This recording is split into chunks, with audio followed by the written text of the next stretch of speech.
Hi everyone, welcome to my YouTube channel. My name is Avinash, and in this video, I'm going to talk about what are the expected interview questions for security point of view, right? So, we are going to break down this into multiple things. First one, how we can secure our AWS account and what are the best practices. Right. So, how we can secure our AWS account? You mentioned the help of MFA multi-factor authentication by enforcing strong passwords for all your users and regularly reviewing all your IAM activities and implementing some monitoring activities, implementing some alerts mechanism, or integrating our AWS account with some third-party organization, third-party applications and getting alerts when any other unauthorized activities are happening. So generally, whatever AWS accounts we have, we are going to use some monitoring tools, right? So to monitor EC2 instances, databases, user activities, right? So monitoring all these by going to each and every service is a difficult thing. So we have websites like Datadog. We have websites like a Cloud Checker, we have Splunk, we have Site 24/7, right? So we have Dynatrace. So we can integrate our AWS account with such type of third-party monitoring applications. So then we can get alerts. So that is a best option. And there is another option called IAM Access Analyzer. So this Access Analyzer help us to understand what policies we have, what permissions we are getting, right? So IAM Access Analyzer, you can go to this IAM and you can review periodically. And also another best practice is review your user activities and if they are not whatever access key ID secret access key they have, if they are not changing, it's better to rotate those very frequently. That is also another option. And adding MFA, enforcing MFA for root user, it's highly recommended, and enforcing MFA for IAM user also a recommended setting so that we can secure our AWS account. And we have access analyzer. We can use this access analyzer to like analyze and review active findings, and we can take action on that resources, right? So that with these options we can secure our AWS account, and we need to always follow least privileges mechanism. So that means provide permissions which really required to perform the given activity. No more permissions, no additional permission to than his job role, so that we can secure. Now, when coming to how we can secure our resources like EC2 instances, load balancers, databases. So make sure you run all your workload in your custom VPCs private subnet only. Don't avoid internet facing ones. If you really want, you put a load balancer in front of that private subnet resources, and you can deliver your application with the help of load balancer.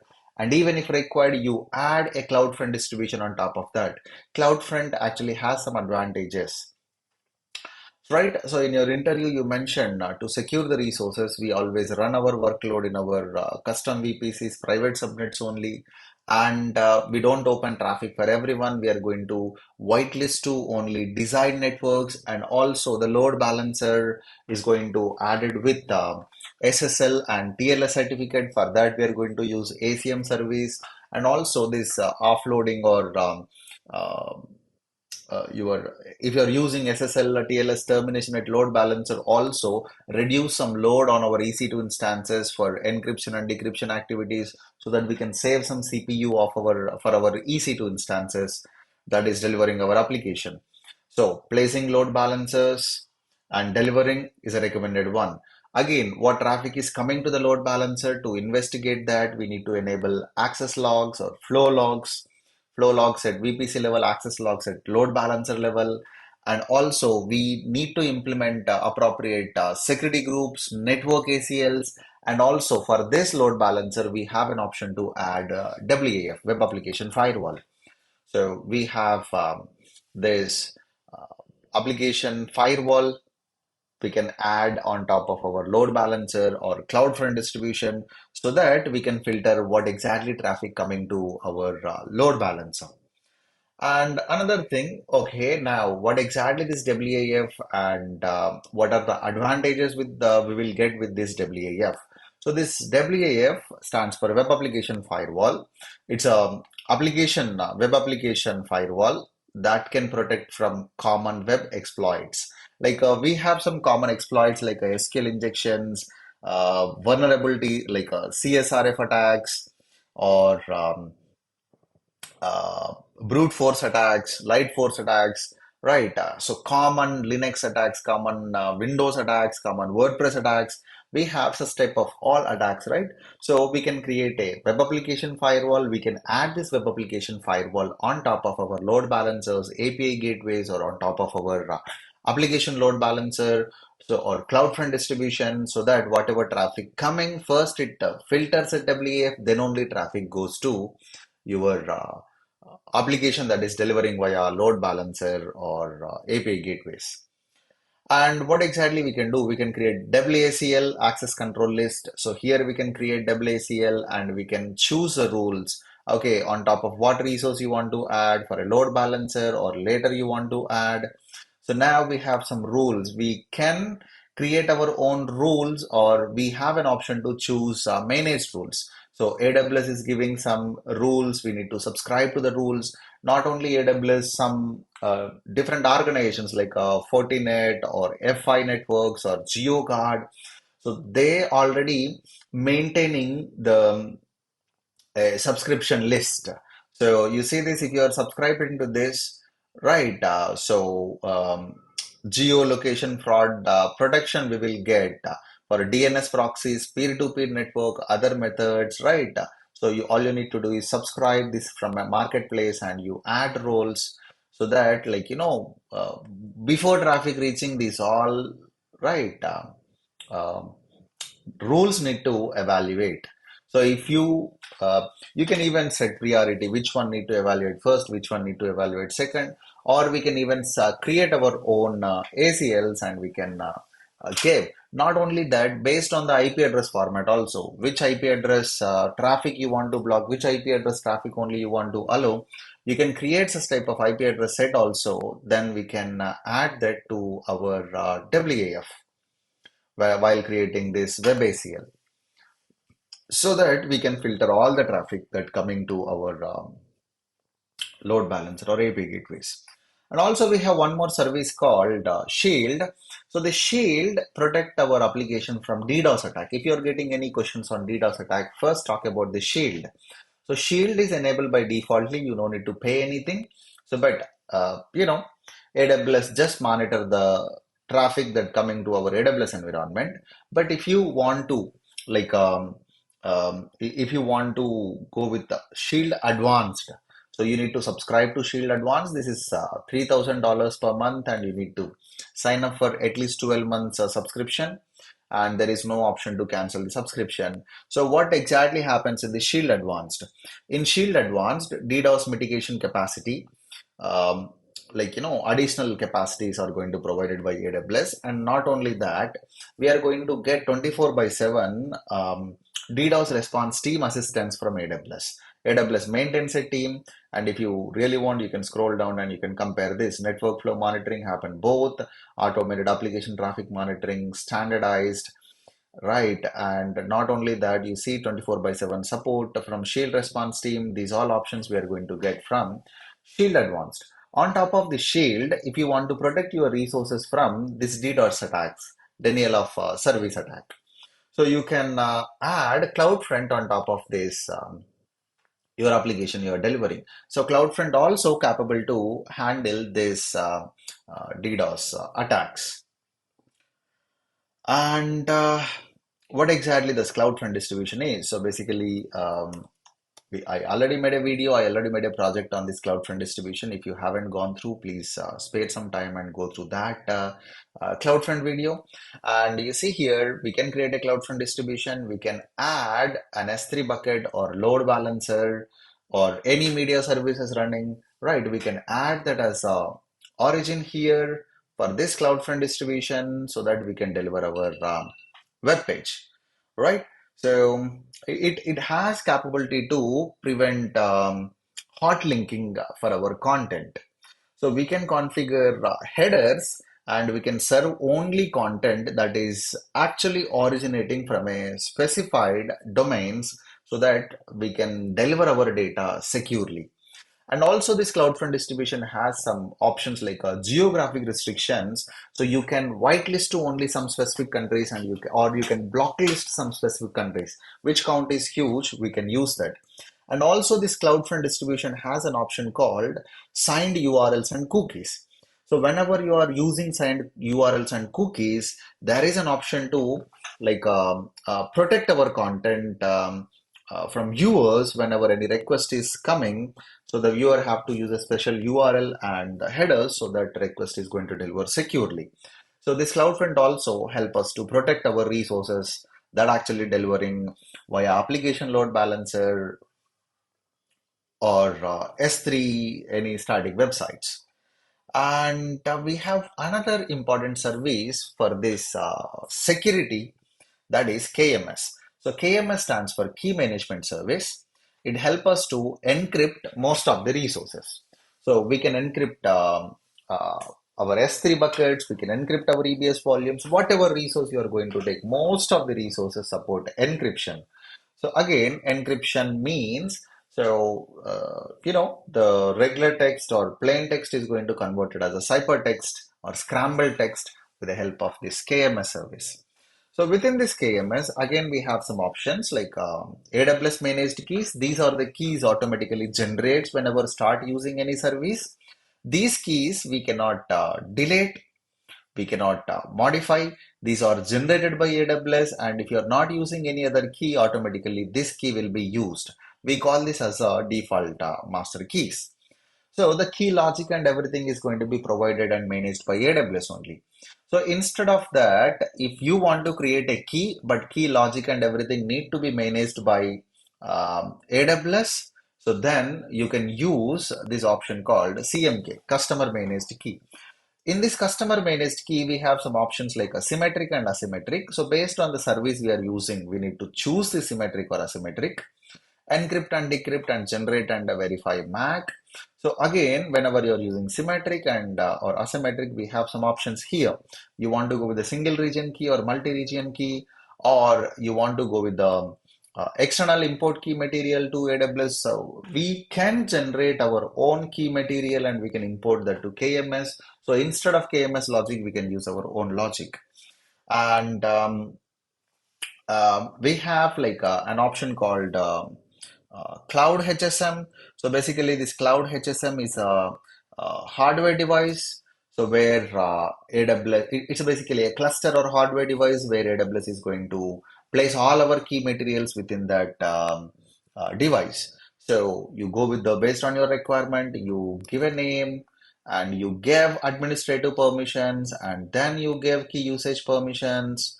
So that these users can use the encryption key. So whatever the resources encrypted, either EBS volume or S3 buckets, so the key users only will get permission to uh, uh, decrypt the data. Right, and also you might expect some questions in this manner. So you have an S3 bucket that is already encrypted and an IAM user who have S3 full access, he is not able to access the data whenever he is trying to access, it is giving access denied error, right? So what might be the reason how you are going to troubleshoot? So the guy is clearly saying we have an S3 bucket, that S3 bucket is already encrypted, or he may not talk about that encryption, but the IAM user who is trying to access that bucket, he has valid access, full access on S3 platform, but still he is not able to. So if the bucket is encrypted, that guy should have decrypt permission. So then only he can decrypt. Okay, so you need to think this encryption perspective also whenever you are accessing, if it is giving access denied. So if he can't use a KMS key, he cannot. Within this KMS also, we have some options as I mentioned. So if you are okay to go with AWS KMS key material, you can choose this option. Or if you want to generate your own key material and if you want to upload, you can choose that option as well. So I already made a video on that. I will add that video in this video description. So if you haven't gone through about KMS earlier, so please take some time and go through that videos as well, so that you can talk about this KMS confidently in your interviews. And now, when coming to another security prospect is, so how you are going to store your username and passwords, where you are going to store your username and password, how you are going to pass. Like, for example, you are delivering something via Lambda, or you have a RDS database, so where you can store that username and passwords. So we generally don't hard code that. So we can use some services like uh, systems manager, parameter store, or secrets manager. So the secrets manager is a service where we can create a secret, where we can store a secret, we can rotate that secret automatically for our RDS or another database services like DocumentDB, Redshift, other database, or you can simply store this information as a key and value pair, or a simple plain text format, so that once this secret created, we are going to get a piece of code, we can, or the secret name, so we can use that secret name and we can call that, so that we can easily uh, uh, call that secrets from our application level. So, and also we can integrate the secrets manager with a Lambda function. That Lambda function can rotate that secrets automatically. So yeah, all sensitive information, you talk about the secrets manager in your interviews. And also, if you don't want to go with the secrets and Lambda functions and all, we have another option called systems manager, parameter store. So here, you create parameters here, and how exactly you want to store a string, data type is going to be text, and you give the value, what exactly, like, information you want to, and you use this parameter name, and you call the secret, and you can restrict IAM user permissions on this specific service. Don't allow everyone whenever you're using the service to store any secrets here. And again, this secrets manager or parameter store we can use to store API keys or passwords of application that we are deploying in AWS. And also, one more question you can expect, how you are going to handle security incidents or breaches that happening in your AWS environment. So first, in our organization, we need to have a incident response plan. Okay, when something is happening, what need to do, and obviously along with that, we need to have some uh, tools to monitor unusual activities happening. We can use config service if any resource is not following our configuration standards we have set up, and you can use CloudTrail to uh, monitor all the user activities and API activities happening in CloudTrail. Again, we have a trail. We have a trail in CloudTrail for not able to recall. We have data trail, management trail, insight events. Yeah, so we have an option called this insight events. It is going to identify unusual activities, errors, or user behavior in your account. So enable these insight events also to monitor such type of unusual activities. So you need to keep on monitoring the resources, and you need to have a procedure to investigate and mitigate that activities in future. So if it happened earlier, you should take an action to prevent that for further days, right? So by following all this, we can secure our AWS account.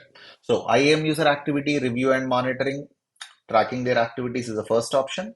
Second option, we can use security groups, network ACLs, SSL certificates to protect our resources. We can use web application firewalls and AWS Shield to protect our resources. And we have CloudFront that has some capability to, like, use signed URLs to protect our resources. And we have KMS service. This KMS service help us to encrypt the data. And also, only some set of users only we can give key usage permissions, so that we can encrypt and we can protect our resources. And if you have any sensitive information, you don't configure that, you don't store that in plain text format in your application or code. Right. So you use some services like a SSM parameter store, or you use more secure services like a AWS Secrets Manager, or you integrate with some third-party services like a, HashiCorp Vault, such type of services, so that we can protect our resources. So these all are the points you need to talk whenever you're getting something regarding the security in your interviews. All right, I hope this video is informative, and my suggestion is keep learning and keep going. So never stop your learning. So thanks you. Thanks for your time. See you again.